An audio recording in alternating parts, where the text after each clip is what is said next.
এই হলো deadline communications private limited. আপনারা দেখছেন এক্সপ্রেস নিউজ, খবর নেয় খবর দেয়।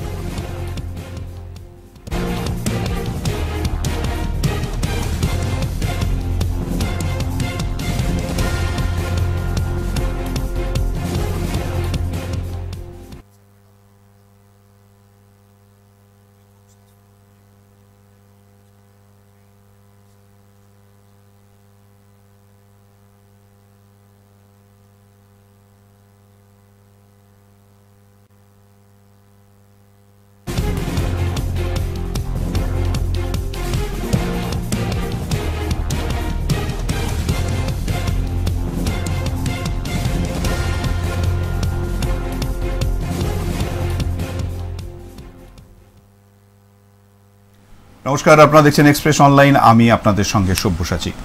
প্রত্যেক দিন আপনাদের সামনে হাজির হয় সন্ধ্যাবেলায় এবং বিভিন্ন বিষয় নিয়ে আমরা আলোচনা করি। সমাজের যেগুলো প্রতিনিয়ত ঘটে চলছে তার চুলচেরা বিশ্লেষণ আপনাদের সাথে করে থাকি এবং আমাদের সঙ্গে কোনো না কোনো বিশেষ অতিথিরা থাকেন। আজকেও ঠিক একই রকম আমরা বিভিন্ন বিষয় যেমন আলোচনা করি, আজকেও একটা বিষয়ে আলোচনা করব, সেটা হচ্ছে যে ডাক্তার মানুষ না ভগবান। তারপরে একটা জিজ্ঞাসা চিহ্ন আছে। প্রথম কথা হচ্ছে যে আমাদের চাহিদা, আমরা যেভাবে চাই আর কি, সবসময় আমরা চাই যে আমরা তুলনাও করি ডাক্তারকে ভগবানের সঙ্গে, আমাদের তুলনা করতে কোনো অসুবিধা নয়, কিন্তু আমাদেরকে মাঝে মাঝে এটাও বুঝতে হবে যে সে শুধু ভগবান নয়, সে মানুষও। তারও কিছু দায়বদ্ধতা আছে, তারও অনেক কাজকর্ম আছে, তার নিজস্ব জীবন একটা জায়গা আছে, তারপরেও তাকে তার জায়গায় থাকতে হয়। তো এইরকম অনেকগুলো বিষয় থাকে।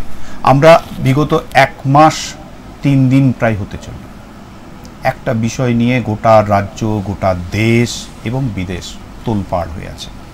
আরজি কর, আমাদের ঘরের মেয়ে, আমাদের ঘরের বোন, আমরা যেভাবেই বলি, বিভিন্ন জন বিভিন্ন নাম দিতেই পারে, কিন্তু প্রথম একটা বিষয় সেটা হচ্ছে একজন মায়ের কোল খালি হয়ে গেছে কিছু নরপিশাচের দৌলতে, এবং সেই জায়গা থেকে যাতে আগামী দিনে আর কেউ এই নারকীয় ঘটনার শিকার না হয়ে থাকে, তার জন্য গোটা দেশ আজ একসঙ্গে দাঁড়িয়ে আছে এবং জাস্টিস চাইছে। রাত থেকে ভোর মহিলারা রাস্তায়, সাধারণ মানুষ রাস্তায়, অনেকে হয়তো রাজনৈতিক রং দেওয়ার চেষ্টা করছেন বিভিন্ন সময়, কিন্তু ডাক্তারবাবুরা তারা এই রাজনৈতিক রং লাগতে দেননি। তারা তাদের মেরুদণ্ডকে সোজা রেখে পুলিশের কাছে পৌঁছে দিয়েছে মেরুদণ্ড। তারা স্বাস্থ্য ভবনে সোজা পৌঁছে গেছে ব্রেন নিয়ে, মানে বিভিন্ন অঙ্গ প্রত্যঙ্গের প্রতিস্থাপন করতে চাইছে এই সিস্টেমের। এইরকমই আজ পরিস্থিতির মধ্যে দিয়ে আমাদের আজকের আলোচনা, এবং এই আলোচনায় আজকের আমার সঙ্গে বিশিষ্ট শল্য চিকিৎসক ডক্টর নবারুণ ব্যানার্জি। নবরুণদা, তোমাকে স্বাগত অনুষ্ঠানে। নবরুণদা, আমরা যে আলোচনায় করব ডাক্তার মানুষ না ভগবান, এটা তুমি তোমার লাইফে আছো, তুমি রাত্রি 12টা 1টা 2টো পর্যন্ত মানুষ তোমার কাছে গিয়ে বসে থাকে, অপেক্ষা করে যে তুমি কখন আসবে, তারা তাদের দেখাবে এবং তাদের একটা ফিলিংসের জায়গা থাকে। আমার বিষয় নিয়ে আমি অন্য বিষয়গুলোতে আলোচনায় যাব, কিন্তু এটাতে তোমার কাছ থেকে জানতে চাইছি যে মানুষ তোমাদেরকে ভগবানের মতন জায়গায় রেখে দিয়েছে, জানে, কিন্তু তুমি যে একটা ব্যক্তিগতভাবে একটা অন্য জায়গায় তুমি একটা মানুষ, এটা কিভাবে বোঝানো যাবে? প্রথমত একটা ব্যাপার আমি সত্যি তোমায় জিজ্ঞেস করতে চাই বসেছি, ভগবান বলতে তুমি ঠিক কি বোঝাতে চাইছো? ভগবান একদম বলতে কি আমরা ব্রহ্মা বিষ্ণু মহেশ্বর বা আমাদের নিজেদের প্রয়োজন মতো তৈরি করা কিছু স্ট্রাকচার, তাতে প্রাণ দিয়ে, তার প্রতি একাগ্রতা দিয়ে, ডেডিকেশন দিয়ে, তার থেকে আশীর্বাদ আশা করে পুজো করা, সেটা ভগবান? নাকি ভগবান বলতে তুমি বলতে চাইছো যারা সমাজকে সংস্কার করে ভগবান হয়েছেন। যদি ক্রোনোলজিক্যালি ভাবা যায়, আমি বরং এখন থেকে পেছনে যাই, পেছন থেকে এখন এলে অনেকের অবজেকশন থাকতে পারে। ধরুন শেষ সমাজ সংস্কারক কে? অবশ্যই হযরত মুহাম্মদ, তার আগে যীশু খ্রিস্ট, তার আগে বুদ্ধদেব, আমাদের তারও আগে কৃষ্ণ বা রাম। এদেরকে আমরা সবাই ভগবান বলে পুজো করি। রামকেও করি, কৃষ্ণকেও করি, বুদ্ধকেও করি, হযরত মুহাম্মদকেও কেউ করেন বা যীশু খ্রিস্টকেও করেন। এই সবার কাছে এরা সব ভগবান, এরা কিন্তু মানুষ। ডাক্তাররা ভগবান কেন হবেন বা হতে চাইবেন? ডাক্তাররা তো ভালো মানুষ হতে চান। এরা প্রত্যেকে দেখুন, আমাদের যারা সমাজ সংস্কারক তারা আমাদের একটা রাস্তা দেখান, সেই সময়ে সেই পরিস্থিতিতে যেটা সঠিক রাস্তা সেটা দেখান বলেই তাদের কনসেপ্টের পিছনে, তাদের চিন্তাভাবনার পিছনে, তাদের ফিলোসফির পিছনে মানুষ যায়, দৌড়ায়। তাই জন্যই তারা এক একটা দেশের পর দেশ এক একটা কনসেপ্টে তারা কনভার্ট হয়ে যান। এরাই তো ভগবান। তো এই ভগবানরা তো মানুষ। এই ভগবানদের প্রত্যেকেরই যদি দেখেন, তাদের প্রত্যেকের দোষ আছে, গুণ আছে, তাদেরও রাগ আছে, ক্ষোভ আছে, অভিমান আছে, কিন্তু তারা তাদের এই মনুষ্যচিত যে তাদের রিপু, তার বাইরে গিয়ে তারা সমাজকে অনেক অনেক বেশি দিয়েছেন বলেই তারা মানুষ থেকে ভগবান হয়ে গেছেন। ডাক্তাররা কেউ ভগবান হওয়ার জন্য ডাক্তারি পড়তেও আসেনি বা ডাক্তারি করেও না। তারা ভালো ডাক্তার হতে চায়। ভালো ডাক্তার হলে মানুষের কাছ থেকে সে সম্মানটা পায়।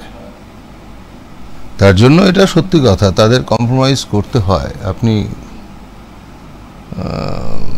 দেখাতে পারবেন না, বলবো না একদমই কেউ নেই, খুব কম মানুষ, কম ডাক্তার আছেন যারা পেশাগতভাবে সাকসেসফুল, তারা সমাজের প্রতি ডেডিকেটেড, অথচ তার ব্যক্তিগত জীবনেও তিনি স্যাটিসফাইড। সব তো একসাথে হয় না। তো ডাক্তাররা মানুষ না ভগবান, এটা একটা অদ্ভুত একটা প্রশ্ন, যে প্রশ্নটাকে আমি বললাম ডাক্তাররা মানুষ, ডাক্তাররা ভগবান হতে চান না, কারণ ডাক্তারদের কোনো ধর্ম নেই, তাদের কোনো জাত নেই, তাদের কোনো দল নেই। তারা জাত, ধর্ম, দল নির্বিশেষে সকলের কাছে তাদের কষ্ট দূর করার জন্য দাঁড়িয়ে থাকেন। এবং এটা একটা অমোঘ পরিস্থিতি। আমি বলছি যে দেখুন, মানুষের কষ্ট নিবারণ করার উপর আমাদের পেশাটা, আমাদের জীবিকাটা নির্ভর করে। That is the hardest truth, যেটা আমাদের ফেস করতে হয়। যে একটা মানুষ কষ্ট পেয়ে আমার কাছে আসে, আমি তাকে সারাচ্ছি, চিকিৎসা করছি, তার বিনিময়ে সে আমাকে খরচাপাতি দিচ্ছে, সে তার বিনিময়ে আমার সংসার চলছে, আমার আয়েস হোক, বিলাস হোক, আমার যা কিছু সব চলছে একটা মানুষের কষ্টের বিনিময়ে। এই একটা অদ্ভুত অমোঘ পরিস্থিতি যে ভগবান বা একটা মানে সমাজ আমাদেরকে এই দায়িত্ব দিয়েছে যে তোমরা সার্ভ করো।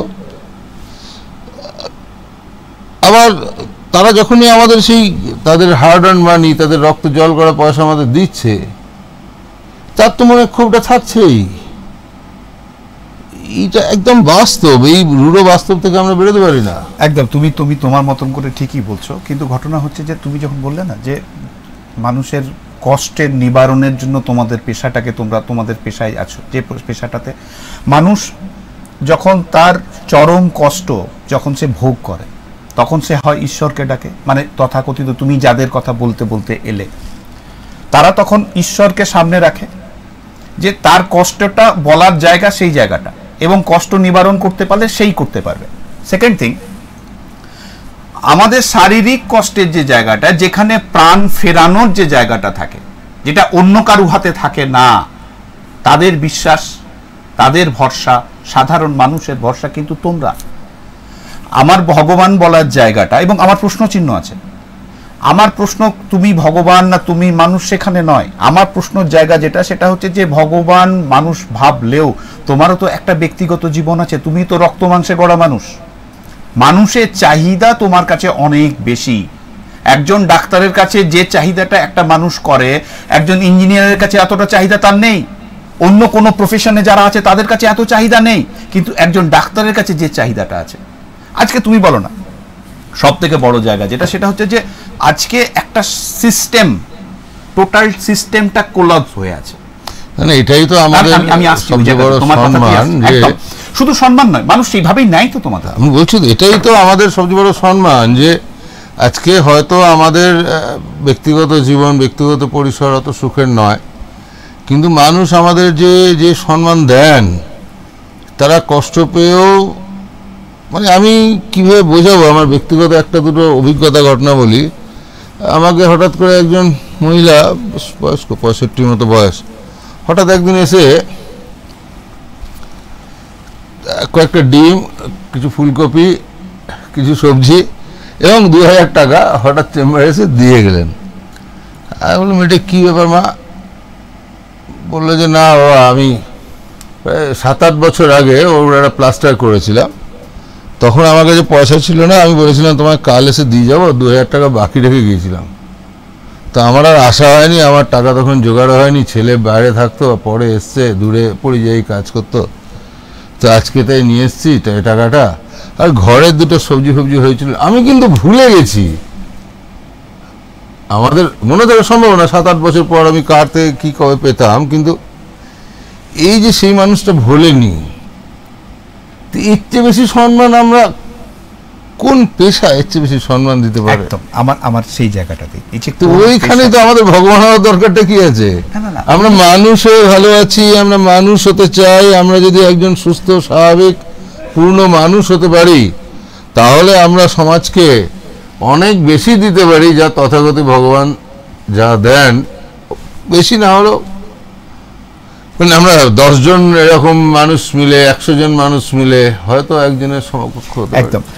আমি তোমাকে এই প্রসঙ্গে আর একটা অন্যদিকে যাই, সেটা হচ্ছে যে গত পরশুদিন সুপ্রিম কোর্টের একটা জাজমেন্ট ছিল। সেই জাজমেন্টের উপরে দেখা যায় যে বলা হয়েছিল যে গতকাল বিকেল 5টার মধ্যে যেসব ডাক্তাররা, যারা মানে জুনিয়র ডাক্তাররা যারা আন্দোলন করছেন, তাদেরকে তাদের কর্মবিরতি শেষ করে কাজে ফিরতে হবে।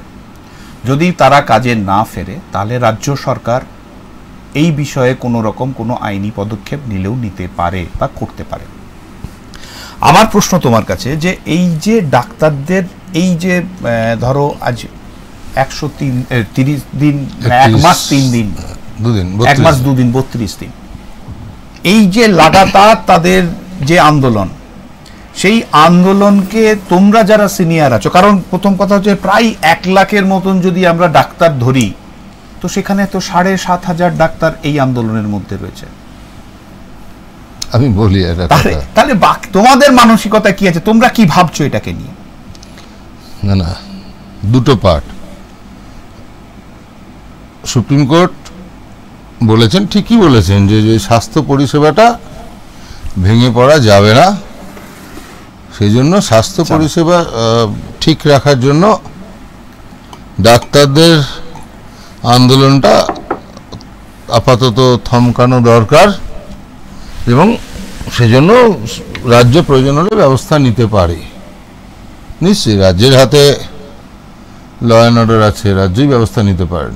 সুপ্রিম কোর্ট কিন্তু অর্ডার দিতে পারেন না যে, যাই হোক, সামাব আমি সেটার মধ্যে ঢুকছি না, আমরা তো অত আইনের লোক নই। কিন্তু আমি একটা কথা বলি, দেখুন আজকে আন্দোলনটা কারা করছে? জুনিয়র ডাক্তাররা। প্রায় 1 লাখ আমাদের দেশে, আমাদের পশ্চিমবঙ্গের ডাক্তার, তার মধ্যে 7,200 জুনিয়র ডাক্তার, তারা আন্দোলন করছেন। এবং করছেন কারা? না, মেডিকেল কলেজে যারা junior doctor, mostly PGTs, house staff, intern. একটা জিনিস বুঝতে হবে, এরা কিন্তু শেখার জন্য সেখানে আছেন। তারা যে হাসপাতালে সার্ভিস দেন, 24 ঘন্টা পড়ে থাকেন, সেটা তাদের ইন্টারেস্টে, তারা শেখার জন্য। তারা কিন্তু স্টাইপেন্ডারি, তারা student, they are not service provider.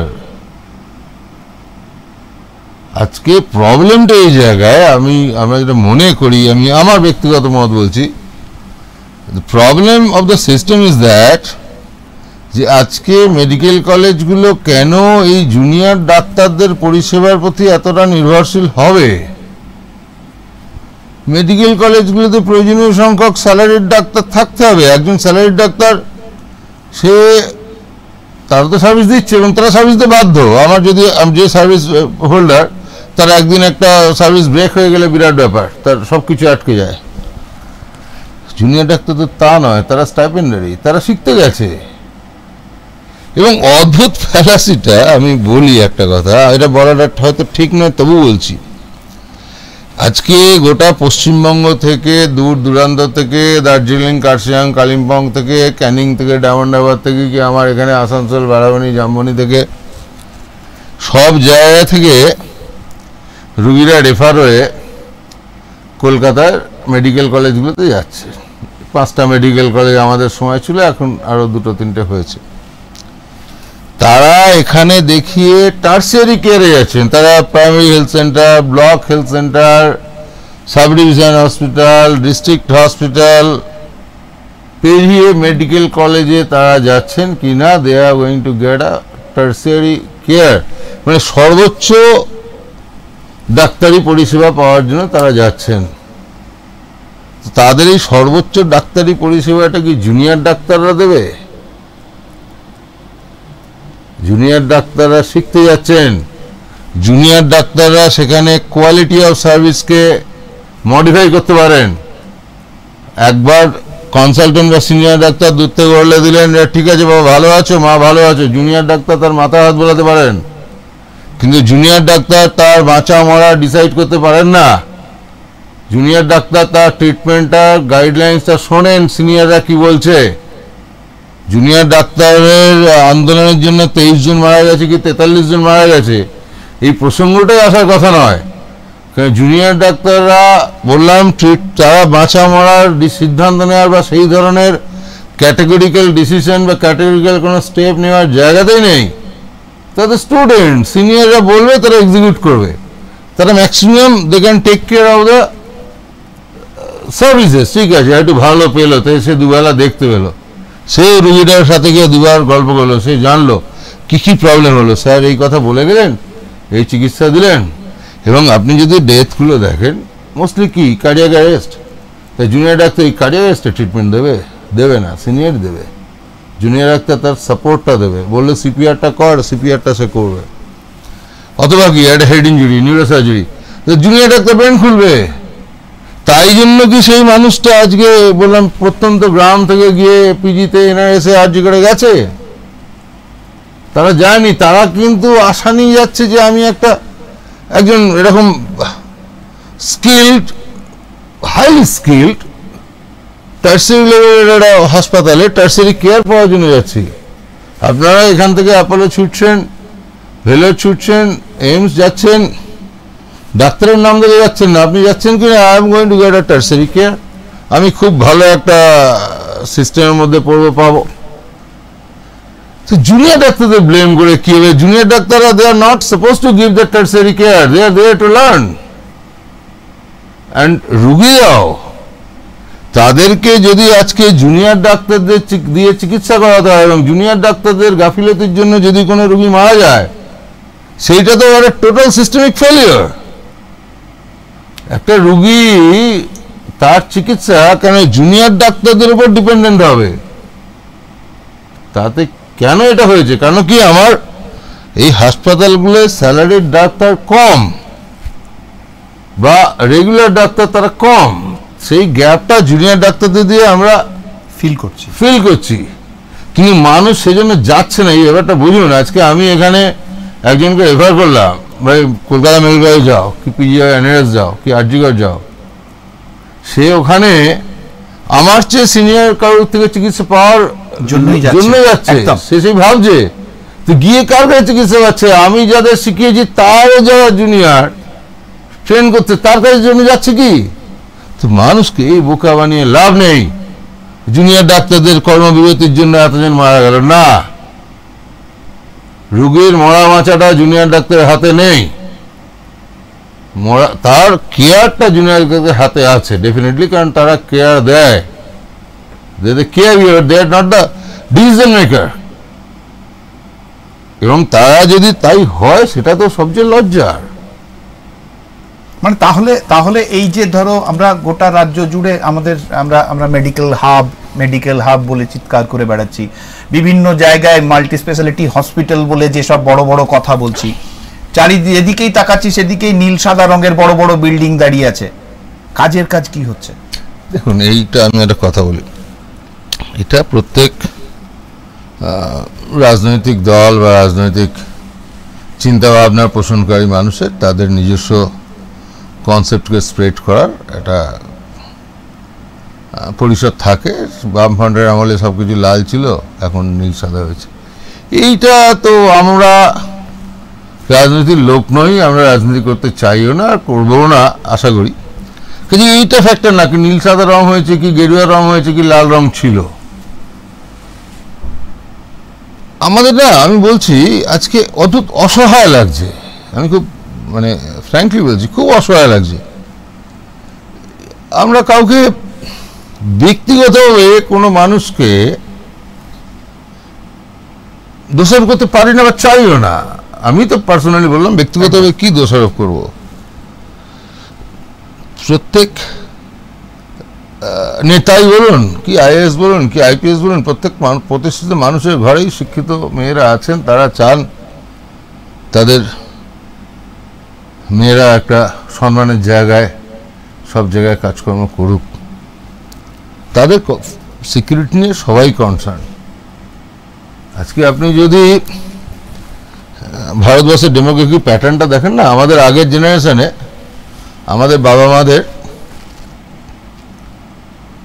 মায়েরা 10 ভাই বোন হতেন, অ্যাভারেজ আমাদের বাবা মায়েদের 10 ভাই বোন হতো, মানে মোটামুটি 10 জন ছেলে মেয়ে, তাদের কে কী করলো কম বেশি সব মিলিয়ে চলতো, 1জন 2জন বড় হতো। তারপর নেক্সট জেনারেশনে, আমাদের মোস্টলি অ্যাভারেজ দেবেন 2, হয় 2 ছেলে বা 1 ছেলে 1 মেয়ে, ঠিক আছে, কেউ একটা করলো। আর তারপরের জেনারেশন, মানে আমাদের জেনারেশন আমরা যাদের রেখেছি সব মোটামুটি 1, হার্ডলি 2। এই তো সবেদন নীলমণি, স্ট্যাটিস্টিক্যালি 50% মহিলা, 50% পুরুষ। তো এটা শিক্ষিত সমাজ, আমি বলছি একদম। তো শিক্ষিত সমাজে যে ছেলেমেয়েরা এখন বড় হচ্ছে, এই শিক্ষিত মানুষগুলোর অর্ধেক মানুষের একটা করে মেয়ে আছে, তারা তাদেরকে নিজেদের সমস্ত ভালোবাসা, স্নেহ, ক্ষমতা দিয়ে তাদের বড় করছে।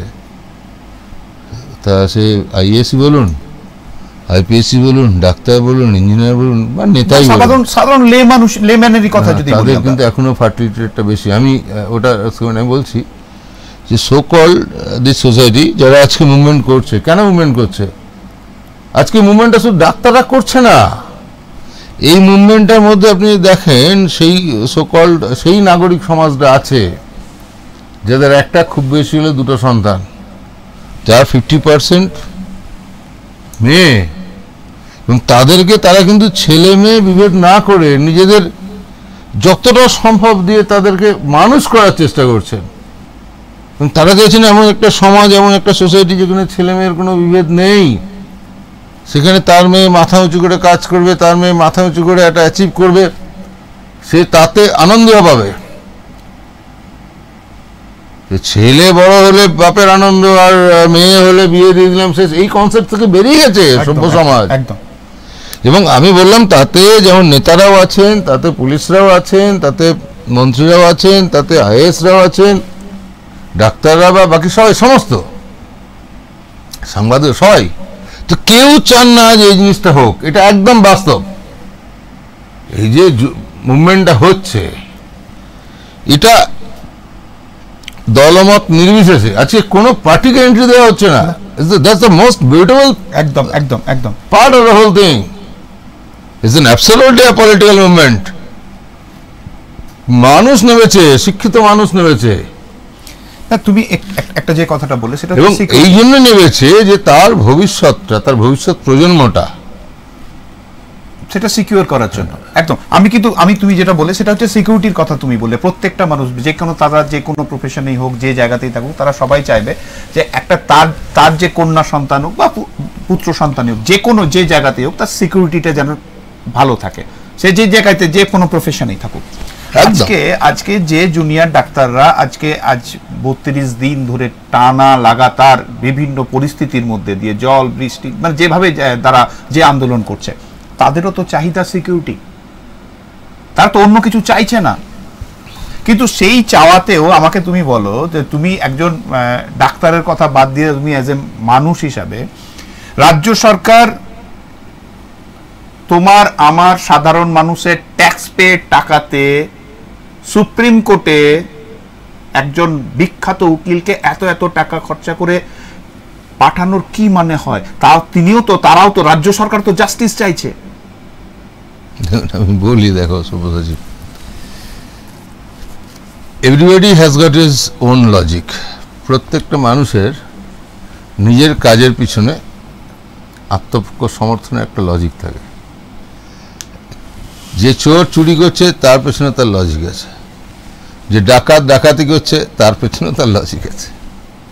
প্রত্যেকটা মানুষের প্রত্যেক কাজের লজিক আছে। সে কি ভেবে, কি কনসেপ্টে কি কাজ করছে, আমরা বাইরে থেকে একটা কিছু দেখি, সমালোচনা করি। হ্যাঁ,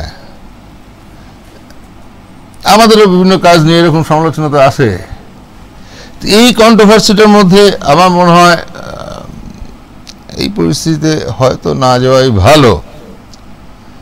যে হ্যাঁ, এবার উকিলদের একজনের সাথে 20 জন অ্যাসিস্ট্যান্ট থাকে, 21 জন আছে, মানে 21 জনের ফিজ এক নয়। আমি একজন ডাক্তার, আমাকে দেখাতে আসছে, আমার অপারেশনের জন্য 5 জন তারা কাজ করছে, তো আমাকে যে ফিজ দিচ্ছে সে ভাবছে আমায় দিচ্ছে, তা না, it's a surgical team. So উকিল লয়ারদেরও তাই, ইটস এ কি বলে টিম ওয়ার্ক। আর প্রত্যেক ক্ষেত্রেই প্রত্যেকের নিজের ডিফেন্ড করার রাইট আছে। আমিও তো তুমি আমার কথা হচ্ছে ওইটা তো আগের কনসেপ্ট। আমিও তো জাস্টিস চাইছি, উনিও তো ফাঁসি চেয়েছেন। তাহলে ডিফেন্ডের জায়গাটা কোথায়? কাকে ডিফেন্ড, কাকে বাঁচানোর চেষ্টা? ওটাই তো বললাম, এইটা একটা রাজনৈতিক প্রশ্ন। আজকে যদি রাজনৈতিক বাতাবরণে আলোচনা করা হয় আমি এ নিয়ে বলতে পারি, কিন্তু আমি বলি, দেখুন, সরকারকে তো উকিল দিতে হবে। একদম। আপনি কোর্টে একটা মামলা যদি হয়, আমার বিরুদ্ধে কেউ মামলা করে, আমাকে আমার লয়ার দিতে হবে, দিতে তো হবে। আমরা ডাইরেক্টলি কোর্টে দাঁড়াতে পারি না নিজেরা, লয়ার দিতে হবে। তা আমি যদি লয়ার দিই, ভালো লয়ার দেবো। এবার আমার তার সাথে মান্থলি কত টাকা ফিজের রেট আছে, কি অ্যানুয়াল কত টাকা ফিজের কন্ট্রাক্ট আছে, তো আমি জানি না। তার সাথে গভর্নমেন্টের সাথে কি আছে? ধরুন আমাদের প্রত্যেকের মেডিকেল ইন্ডেমনিটি করা থাকে। আমি ওই প্রসঙ্গে যেতে আমি একটাই বলি, ধরুন আমার সাথে যে মেডিকেল লয়ার ল কনসালটেন্সির সাথে কন্ট্যাক্ট করা আছে, তার সাথে বছরে আমার একটা প্রিমিয়াম দিই, সে আমার হয়ে সমস্ত মামলা লড়বে। ঠিক। আমি কিন্তু ইন্ডিভিজুয়াল কেস হিসেবে পয়সা দিচ্ছি না। তোমার সঙ্গে এই বিষয়ে একমত। এইটা ডিফারেন্ট। কে মানে তুমি তোমার ব্যাট কিভাবে ঘোরাবে, এটা তোমার ব্যাপার না। তাহলে আমার তো জানার জায়গাটা ওখানে, যে আমি যে ব্যাটটা ঘোরাচ্ছি, এবার ট্যাক্সের পয়সায় হচ্ছে, দ্যাটস দ্য প্রবলেম। একদম, এটা তো একদম 100% প্রবলেম। যে হচ্ছে যে এই পয়সাটা কিন্তু কারো কোনো রাজনৈতিক দলের ব্যক্তিগত পয়সা নয়। দ্বিতীয় নম্বর যে জায়গাটা, সেটা হচ্ছে যে আমি যদি সত্যি করেই বিচার চাইছি, তাহলে আমি আবার বিচারকে প্রতিরোধ করার জন্য কেন যাব? আমি তো বিচার চাইছি। না, শোনো শুভসাচী, বিচার আমরা সবাই চাইছি, আমি যেটা তখন বললাম সবাই চাইছে এটা বিচার হোক, বিচারকে প্রতিরোধ করার জন্য কেউ যায়নি, আমি মনে করি না সেটা। এখন ম্যাটার অফ ফ্যাক্ট যে কলকাতা পুলিশ বলেছিল এই মানুষটা করেছে, ফ্রেমড ওয়ান পারসন, আমাদের সবার মনে হয়েছে, মানে নাগরিক সমাজের সবার মনে হয়েছে যে একজনের জন্য নয় আরো অনেকজন আছে, সেই নিয়ে সিবিআই এটা বিচারকে কেউ ডিনাই করছে না। The state government is defending their stand. অন্য আমি বললাম তো এই আলোচনাটা মধ্যে আমি ওইভাবে ঢুকতে চাইছিলাম, এটা কোর্ট প্রসিডিংস, কিন্তু আমাদের দেশের বিচার বিভাগের যা পরিস্থিতি, আমাদের যে জুডিশিয়ারি সিস্টেম, আজকে বললাম ফাঁসি চাই, ফাঁসি দেবো, হয় না, আজকে বললাম এনকাউন্টার করে দেবো, হয় না। আপনি আইনের মধ্যে তো বলতেই পারেন না এনকাউন্টার করে দেবো, কেউ আপনাকে এনকাউন্টার করতে গেলে করে দিতে হবে, বললে যেদিন বললেন না এনকাউন্টার করতে পারলেন না, it is a simple and straight thing. If you decide to encounter, do it. আইনে কোনো প্রভিশন থাকা কোনো ডেমোক্রেসিতে সম্ভব নয়, এবং এটাকে সাপোর্ট করাও যায় না। আজকে ধরুন আমি ফর এক্সাম্পল বলছি, XYZ একটা ঘটনায় প্রথম দিন ধরা পড়লে তাকে মনে হলো সে ঠিক, তাকে এনকাউন্টার করে দিলাম, তাহলে তার তো ট্রেলটা পাওয়া যাবে না, তার সাথে আর কেউ আছে কি না আছে, একদম সত্যি সেটা সংগঠিত অপরাধ না একজন মানুষের কুকীর্তি, বোঝা যাবে না। এনকাউন্টার নিয়ে অনেক ডিবেট করা যায়, ঘন্টার পর ঘন্টা চলবে, ওটা এইটুকু পরিসর নয়। তো যাই হোক, ফাঁসি দিন, এনকাউন্টার করুন, বা ফাঁসি দিন বা শাস্তি দিন, যাই দিন, আমাদের যা আইন আছে তাতে ফাঁসির শাস্তিও হতে পারে, কিন্তু এইটার একটা প্রসেস আছে, কোর্ট প্রসিডিংস, তার একটা সময় লাগে। আমার প্রাইম মিনিস্টার সবার সামনে উড়িয়ে দিলে তার ইয়ে হয়ে যায়, মুক্তি হয়ে যায়। ইন্দিরা গান্ধীকে গুলি করে কত বছর পর ফাঁসি হয়েছে তার, ভাবুন না, এত সহজ নয়। কামদুনি এখনো কিছুই হয়নি, তাপসী মালিক কিছুই হয়নি, it's not such N easy game boss. Court তার চোখ বাঁধা, সে যা যা তথ্য পাচ্ছে, এভিডেন্স পাচ্ছে, সেইটার ওপরে সে জাজমেন্ট দেবে। পুলিশ কে এভিডেন্স ব্যবহার করে? পুলিশ। কোর্ট তো বলতে পারে না তুমি এটা করো ওটা করো, পুলিশ যা তথ্য দেবে তদন্ত করে তার উপরে কোর্টকে বিচার দিতে হবে। আমাকে তুমি বলো, সেটা হচ্ছে যে এই যে ডাক্তারদের যে আন্দোলন, তোমরা সেটাকে কিভাবে নিচ্ছ, বা আগামী দিনে যদি এই যে যেভাবে প্রথম কথা হচ্ছে যে শাসানি থেকে আরম্ভ করে সব রকমের যেটা হলো, তাতে তোমাদের ভূমিকা, মানে যে আসতেই হবে, ফিরতেই হবে, না হলে ব্যবস্থা নেওয়া হবে, এই যে কথাবার্তাগুলো চলছিল আর কি, তো তার পরিপ্রেক্ষিতে তোমরা সিনিয়র ডাক্তাররা তোমরা এটাকে কিভাবে দেখছো? দেখো, প্রথমত আমি বলি, জুনিয়র ডাক্তাররা তাদের শাস্তির লাভ হবে না, লাভ হয় না। ছাত্র সমাজ, তাদের আবেগ, তাদের ইমোশন অন্য। আমরাও তো ছাত্র রাজনীতি করতাম, পরে হয়তো মনে হতো না ওরকম না করলেই হতো, ভুল করেছি, কিন্তু ওটা একটা আবেগে চলে। ছাত্র রাজনীতিকে শাসিয়ে কষিয়ে কিছু লাভ নেই। এবং এই ছাত্রদের পাশে কারা আছে আমি বললাম, কি নেই। আজকে আমি বিকেল দুপুরবেলা দেখছি তারা অ্যানাউন্স করছে আর কেউ খাবার পাঠাবেন না, আমাদের খাবার উদ্বৃত্ত হচ্ছে, খাবার পাঠানোর আগে যোগাযোগ করে পাঠান। কি আছে, 1000-2000 ছেলে ওখানে বসে আছে রাস্তায়, কার কে এসে যাচ্ছে? যাদবপুর ক্যাম্পাসে খুলে দিয়েছে সব খাবার, এখানে খাবার, রেস্টরুম আছে, বাথরুম আছে, পাবলিক দাঁড়িয়ে দাঁড়িয়ে কে কত খাওয়াতে পারবে তার কম্পিটিশন চলছে। কি how can they serve them, তার কম্পিটিশন চলছে। আচ্ছা, কে নামেনি নাগরিক সমাজের? শুধু ডাক্তারি ছাত্রদের আন্দোলন উঠলে হবে না, কোন ছাত্ররা নামেনি? জেনারেল কলেজগুলোর ছাত্ররা নেমেছে, Presidency, Saint Xavier's, everybody, Ramakrishna মিশনের প্রাক্তনীরা নেমেছে, আপনার সমস্ত নাগরিক সমাজ নেমেছে, শিল্পী দল, নাট্য দল, অভিনেতারা, কারো নামেনি? পুলিশরা নামেনি, আর মিডিয়া নামেনি। না, মিডিয়া তো মিডিয়ার ভূমিকা কাজ করে যাচ্ছে। মিডিয়ার ব্যাপারটা কি হচ্ছে, মিডিয়ায় লিডটা করছে সামনে এবং পিছনে, তাকে নামতে হচ্ছে না, সে তো সারাক্ষণ রাস্তাতেই আছে। একদম। এবং তারা রাস্তাতে আছে বলে জনসাধারণের এই এত গ্যাদারিং, তার মূলে কিন্তু মিডিয়া। তো বললাম, এই যে পুরো ইয়েটা, মুভমেন্টটা, এই পুরো মুভমেন্টটা, এই নাগরিক সচেতনতার মুভমেন্টটা কিন্তু বেসিক্যালি তার পিছনে সবচেয়ে বড় কন্ট্রিবিউশন যদি কারো থাকে সেটা মিডিয়ার। আমি এটা বলার জন্য এই প্রশ্নটা তুললাম। আর একটা বললাম, পুলিশ সামনে নামেনি, কারণ রেজিমেন্ট তো, রেজিমেন্টের করার নেই তার। কিন্তু তারাও রাত্রিবেলা যখন লালবাজারের সামনে বাচ্চা বাচ্চা ছেলেমেয়েগুলো বসেছিল, তাতে সকালবেলা চা খেয়ে এসছে, টিভিতে দেখেছি আমি। একদম সহমর্মিতা সবার আছে এই আন্দোলনটার উপর। এবং আমি বলছি, কারোর এটার জন্য কোনো ব্যক্তিগতভাবে বিনীত গোয়েল বলেন, ব্যক্তিগতভাবে মুখ্যমন্ত্রী বলেন, ব্যক্তিগত কারোর উপর রাগ খুব দোষ নয়, কারণ নেই সেটা। সবাই সিস্টেমের এগেন্স্ট দিতে চাইছে, সিস্টেমটা ঘুম ধরে গেছে, সেই ঘুম ধরাটাকে চেঞ্জ করতে হবে। এবং সেটা যদি দেখুন, যে যায় লঙ্কায় সেই হয় রাবণ। আপনি ভাবছেন আজকে এই গভর্নমেন্ট টপলাভ হয়ে অন্য গভর্নমেন্ট আসবে, সেই লঙ্কায় গিয়ে আমার রামরাজত্ব করে দেবে, হবে না। আমি একটু বলি, একদম আজকে যারা মুভমেন্ট করছেন তাদের বেশিরভাগ মানুষই কিন্তু 2011 মমতা ব্যানার্জিকে ভোট দিয়ে এনেছিলেন, এটা মানতে হবে। মমতা ব্যানার্জি শুধু সিংহনন্দনের ভোটে আসেননি, শুধু গ্রামের লোকের ভোটে আসেননি, আপামর জনসাধারণ, শিক্ষিত থেকে অশিক্ষিত, IAS IPS ডাক্তার ইঞ্জিনিয়ার সবাই ঢেলে দিয়েছে তাকে।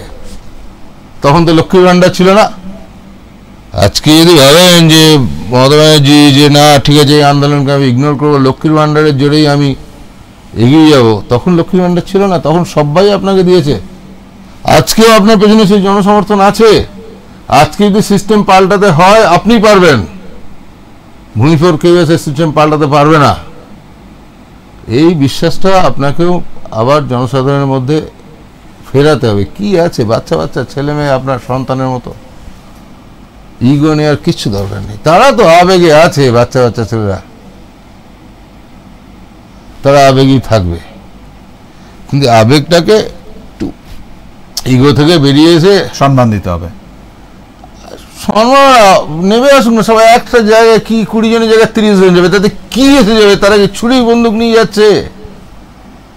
লোহার ব্যারিকেড 9 ফুট উঁচু লোহার ব্যারিকেড লালবাজারে লাগিয়ে দিলেন, তারা কি ব্যারিকেড ভাঙতে হবে? আমরা ডাক্তারি পাস করেছি, বাস ছুরি চালানো শিখেছি, গুলি বন্দুক চালানো শিখিনি।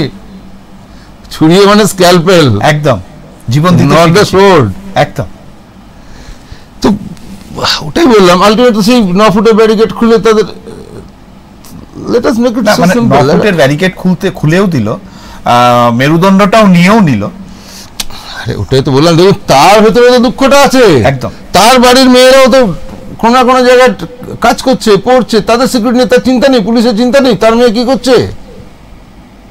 সে উর্দি পরে যখন চেয়ারে বসে আছে, সে একটা চেয়ার, সে বাড়িতে যখন ফিরছে সে তখন তার সন্তানের বাবা। একদম। আমি আজকে সারাদিন কাজ করছি, আর 1:30 দূরে বাড়ি ফিরে যদি দেখি যে মেয়ে বসে আছে, বাবা আমার ঘাড়ের ওখানটা ব্যথা হচ্ছে, তুমি এত দেরি করলে, তখন কিন্তু আমি মেয়ের বাবা।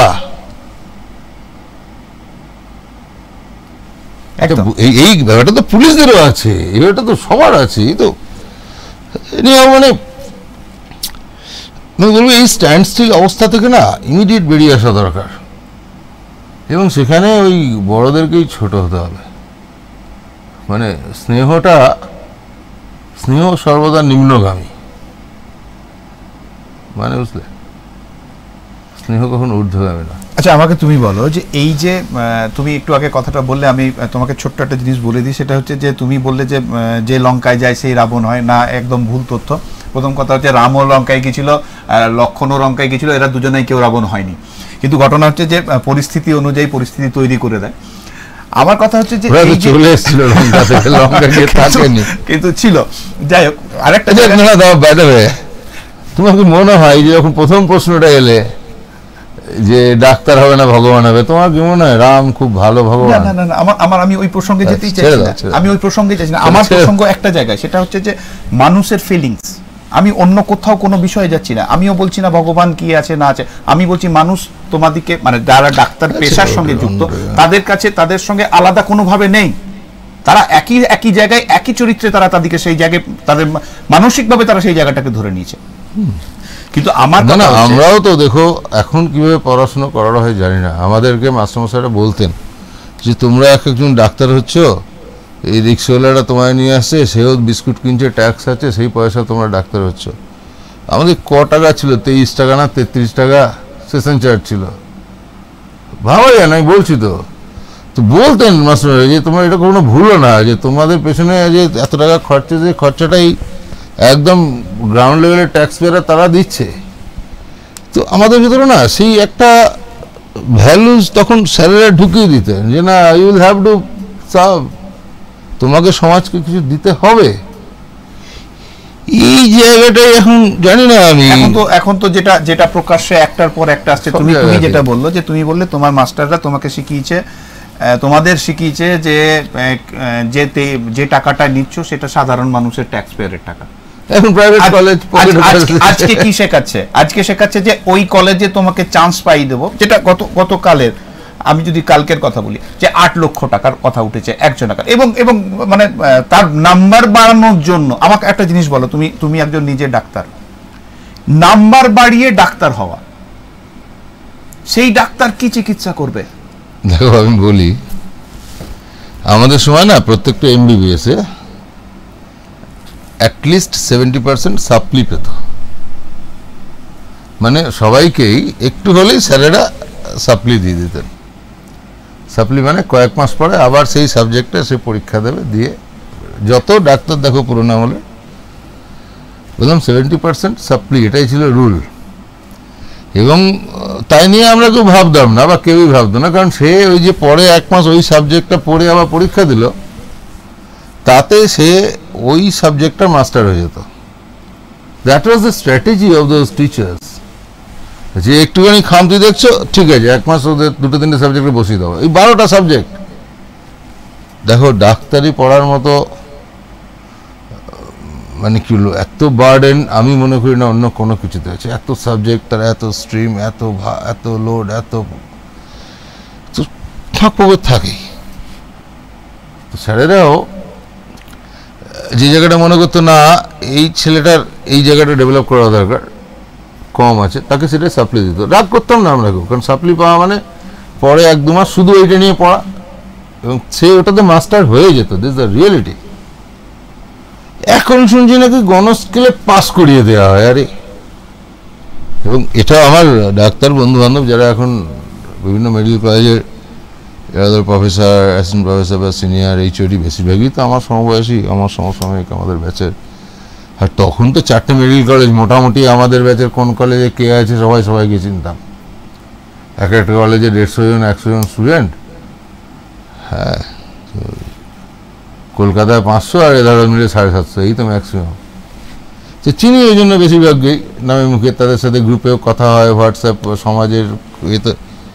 তো বলছে না এখন তো পাস করাতে হবে, ওটা সাপ্লি আর হয় না, সাপ্লি হয় না।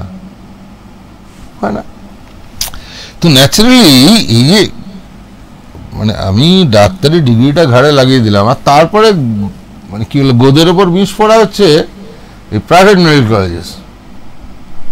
আপনি যদি শিক্ষাকে, স্বাস্থ্যকে প্রাইভেটাইজ করে দেন, আমার পয়সা আছে আমি তাই আমার ছেলেকে মেয়েকে ডাক্তার করে দিলাম, তো তারা কি চিকিৎসা দেবে?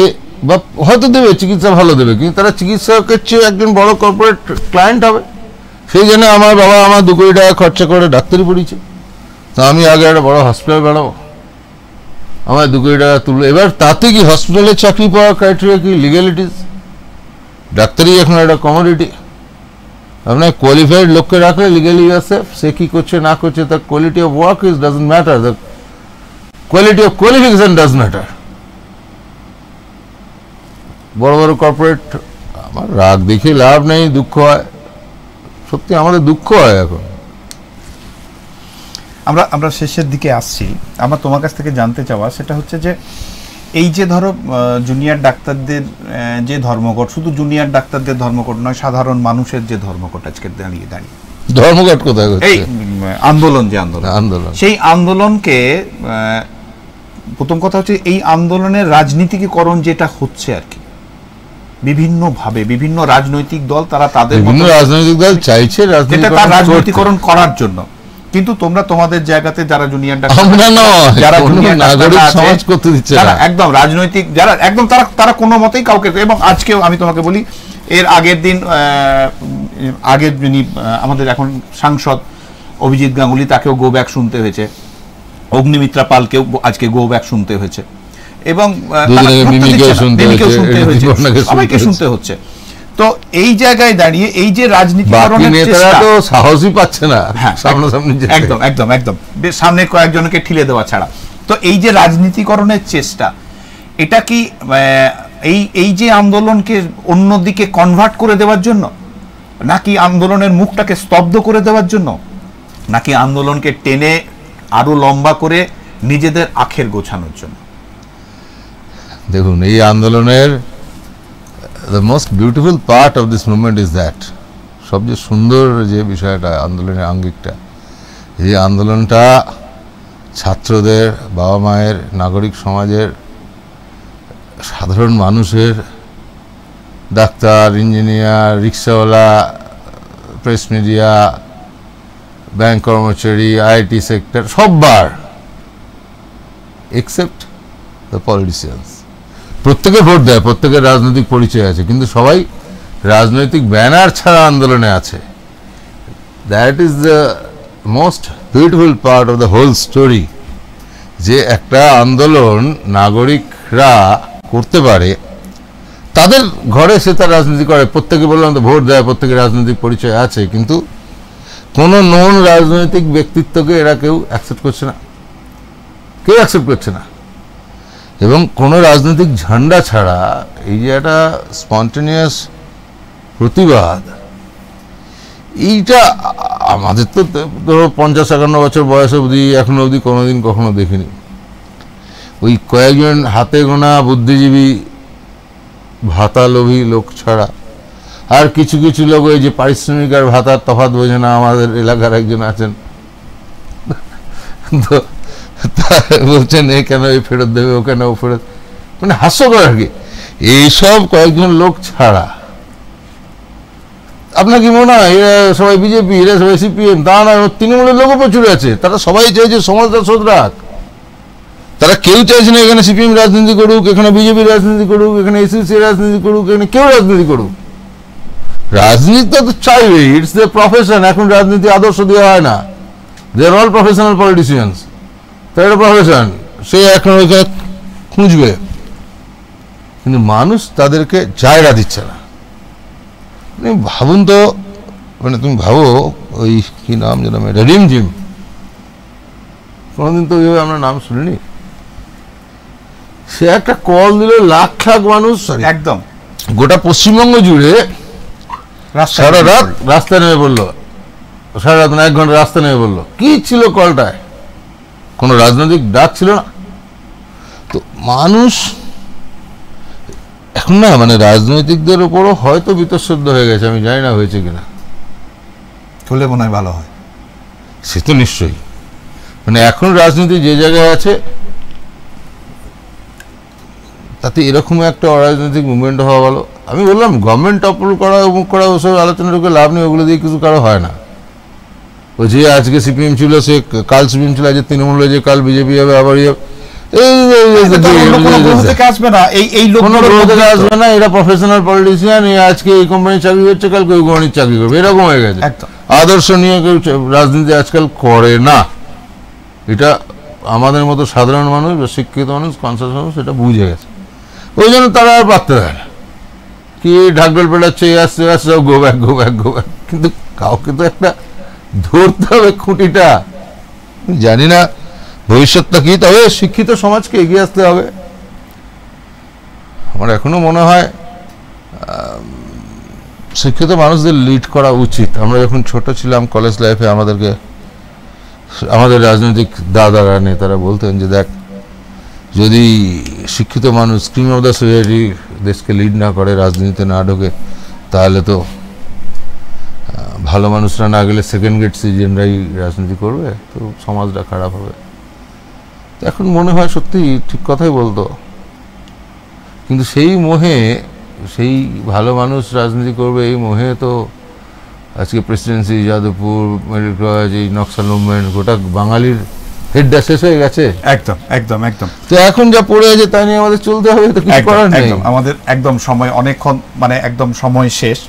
সেই জায়গায় দাঁড়িয়ে একটা বিষয় কিন্তু কথা বলতেই হয়, যে আমরা যে পরিস্থিতির মধ্যে দাঁড়িয়ে আছি, আমার বিষয় ছিল ডাক্তার মানুষ না ভগবান।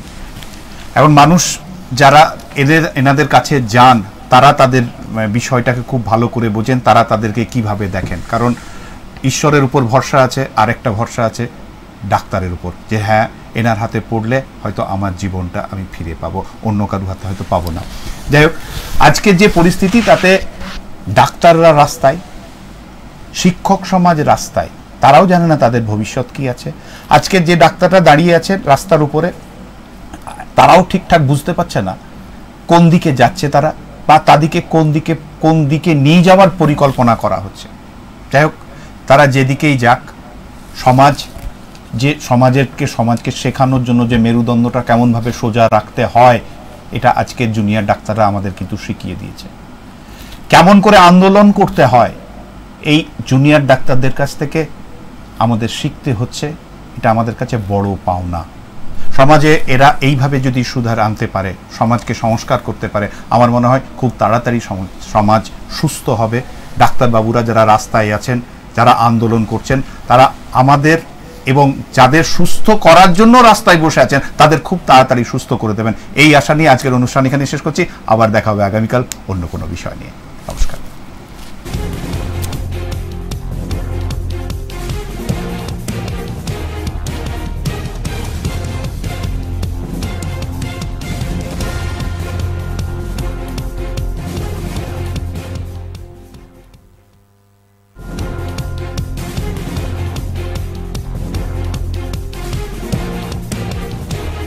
এই হলো ডেডলাইন কমিউনিকেশনস প্রাইভেট লিমিটেড। আপনারা দেখছেন এক্সপ্রেস নিউজ, খবর নেয়, খবর দেয়।